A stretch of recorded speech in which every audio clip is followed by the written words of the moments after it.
আমি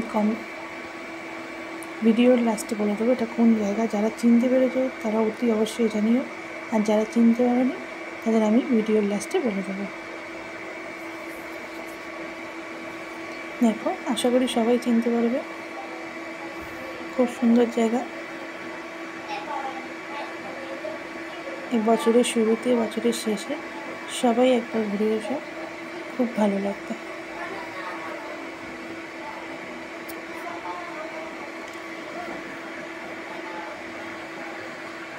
এটা হচ্ছে ইকো পার্ক। আজকের মতো চলো টাটা, আবার দেখা হবে নেক্সট ভিডিওতে। সবাই ভালো থেকো।